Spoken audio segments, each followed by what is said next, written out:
বিভিন্ন জায়গায় কয়েক মাস ধরে স্পেসিফিক বলুন। এই যে ধর্মঘটের নামে যে ঘটনা ঘটে গেল, দেখুন, ধর্মঘটের নামে যে ঘটনা সংঘটিত হয়েছে এটা রাজনীতি নয়।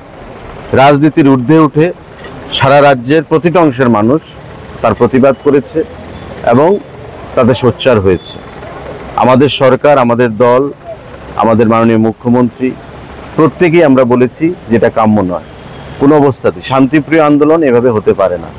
সুতরাং এই আন্দোলনের মাধ্যমে এই উশৃঙ্খলতা তৈরি করে, অস্থির পরিবেশ তৈরি করে কখনোই কেউ কারোর লক্ষ্যে এগিয়ে যেতে পারে না। আগের দিন এখন আর নেই। আজকে মোদিজির ভারতবর্ষ, আজকে ভারতবর্ষ এগিয়ে যাচ্ছে। আজকে ভারত পৃথিবীর তৃতীয় বা চতুর্থ অর্থনীতি হিসেবে আত্মপ্রকাশ করেছে। সমস্ত ক্ষেত্রে ভারত আজকে এগিয়ে গেছে। তা আমার আহ্বান থাকবে, যারা এই বিচ্ছিন্নতাবাদী শক্তি বা এই ধরনের অগণতান্ত্রিক চিন্তা ভাবনা যাদের মধ্যে রয়েছে, তারা এই সমস্ত ধ্যান ধারণা থেকে দূরে সরে এসে গণতান্ত্রিক ধ্যান ধারণায় বিশ্বাস রাখবে এবং আগামী দিনে এই রাজ্যকে আমরা কি করে এগিয়ে নিয়ে যাব। এবং আমরা বিশ্বাস করি যে যারা শুভবুদ্ধি সম্পন্ন মানুষ তারা কখনো এই ধরনের ঘটনাকে সমর্থন করতে পারে না, আমরাও সেটা করি না।